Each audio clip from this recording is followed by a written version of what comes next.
Picture a quiet English village, a dusty green field, wooden stumps, a leather ball, and the sound of laughter on a lazy afternoon. That's where cricket began, not as a grand spectacle, but as a simple countryside pastime. Fast forward to today, and you'll find stadiums packed with 100,000 roaring fans, players earning millions, and entire nations pausing their day to watch one over. Cricket has transformed from a rustic game into one of the most popular sports on earth. With over 2.5 billion fans worldwide, it stands just behind soccer in global reach. From the ashes of colonialism to the glitz of the Indian Premier League, cricket's journey is filled with drama, passion, and the unique spirit that unites countries across continents. So, how did this humble game become a worldwide obsession? Let's step onto the pitch and find out. Origins and gentlemen, cricket's early days. Cricket's roots reach back to the 16th century England, where it began as a rural pastime.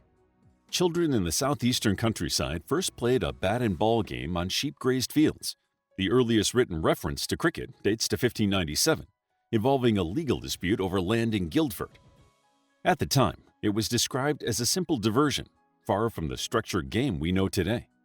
But it wasn't until the 17th and 18th centuries that cricket began taking its more familiar form, complete with organized rules, spectators, and a growing cultural presence.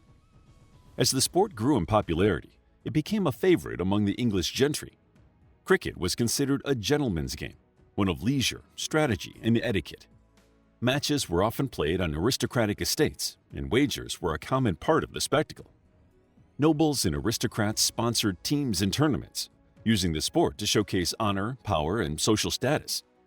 In 1744, the first known code of rules was drafted at the Artillery Ground in London, formalizing aspects like the pitch length and the dismissal process.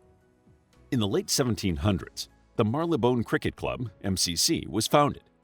Based at Lord's Cricket Ground in London, the MCC became the guardian of cricket's laws, an authority that still influences the game today. The equipment evolved too.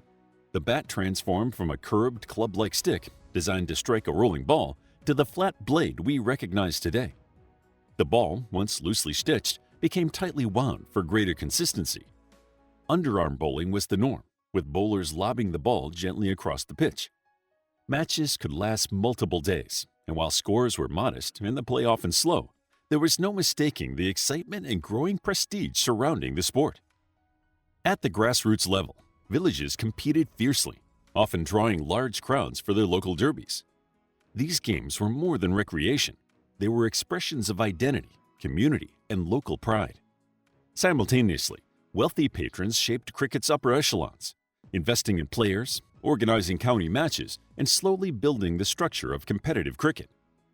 Cricket spread beyond England began during this period as well. As British sailors, soldiers, and traders ventured across oceans, they carried their cherished game with them. By the late 18th century, cricket was being played in North America, the West Indies, India, and Australia. It was introduced in garrisons, ports, and trading outposts, gradually embedding itself into the daily life of colonies. What started in muddy village greens would soon travel far beyond Britain's shores, laying the foundation for cricket as a global phenomenon. These early centuries of cricket, filled with experimentation, pageantry, and expansion, sowed the seeds of a sport that would one day bind together nations, cross cultures, and become one of the most beloved games in the world. The Empire's Game, Cricket and Colonialism. As the British Empire expanded across continents in the 18th and 19th centuries, so too did cricket. What began as a genteel English pastime became more than just a game. It evolved into a symbol of British identity, a tool of cultural transmission, and in some cases, a quiet but potent act of rebellion. Wherever the Union Jack flew, cricket followed. But in each new land, it didn't just copy British traditions. It grew its own roots, absorbed local flavors, and ultimately transformed. In India, cricket began in the exclusive circles of British officers, civil servants, and clubs. Locals were largely excluded, but that began to change in the mid-1800s. The Parsi of Bombay were among the first Indian communities to take up the sport. The first recorded match involving Indian players occurred in 1848. For many, playing cricket became a means of understanding and subverting the colonial mindset. As Indian players improved and formed their own teams, cricket became a bridge to the colonizers' world. But it didn't remain a mimicry of Britishness. By the early 20th century, Indian cricketers were competing with and even defeating British teams. The sport became a tool of resistance and a symbol of growing national pride. In the Caribbean, cricket came with the colonial package, introduced through British plantation society. Enslaved Africans and their descendants eventually embraced the game, injecting it with their own flair, rhythm, and identity. For Afro-Caribbean communities, mastering cricket was a way to assert dignity, talent, and intellectual equality in deeply racist and stratified societies. Players like Leary Constantine and George Headley became trailblazers, earning respect not just for their skill, but for what they represented, a challenge to colonial hierarchies. By the mid-20th century, the West Indies had emerged as a dominant cricketing force, blending technical excellence with Caribbean swagger. Their rise was a cultural triumph. Australia and New Zealand also embraced cricket with zeal.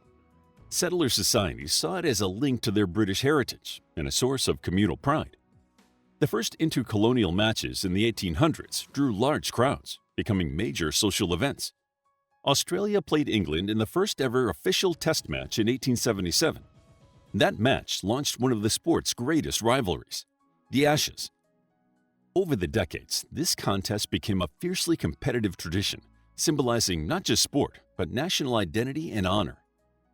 Cricket mirrored the complexities of the empire itself, its hierarchies, control, mimicry, and unexpected reversals. Yet even within this framework of colonial power, the game became a space of possibility. It allowed the colonized to engage with, challenge, and sometimes outperform their colonizers, not through politics or warfare, but through bat and ball. And that's how cricket, once a symbol of Britishness, began its transformation into a truly global obsession, reshaped by the very people it was used to govern.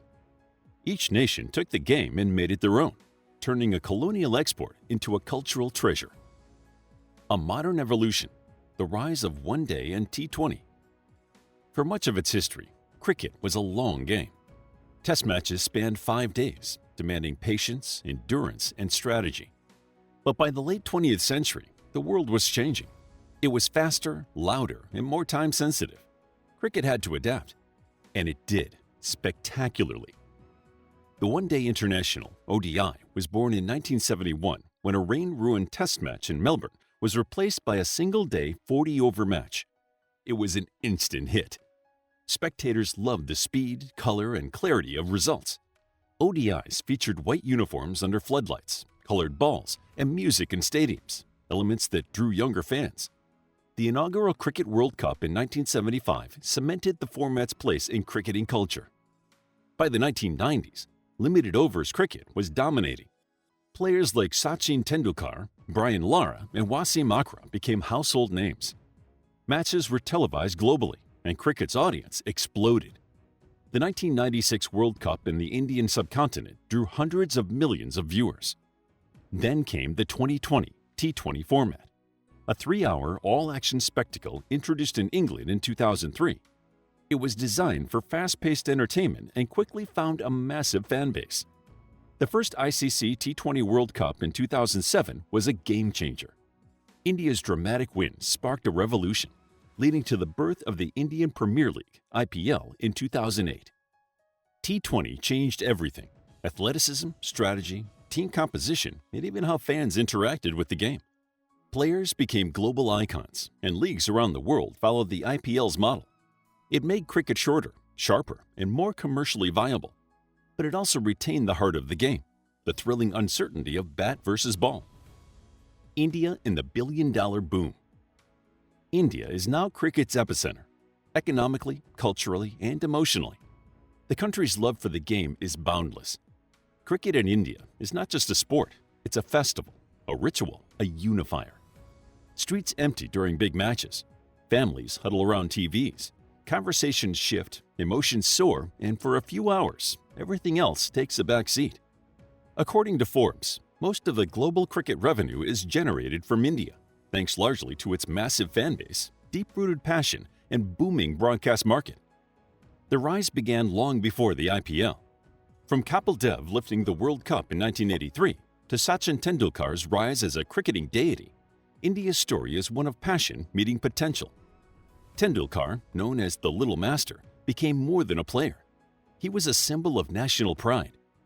His records, humility, and longevity made him a global ambassador and household name across continents. The 2007 T20 World Cup win was a spark that lit a new fire. With that momentum, the Indian Premier League, IPL, launched in 2008, combining high-stakes sports with Bollywood-style entertainment. City-based franchises, celebrity owners, cheerleaders, and dramatic night games brought in new audiences.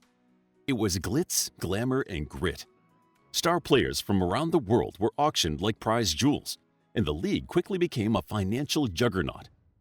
Today, the IPL is valued at over $10 billion. It attracts top-tier talent globally and broadcasts to over 120 countries.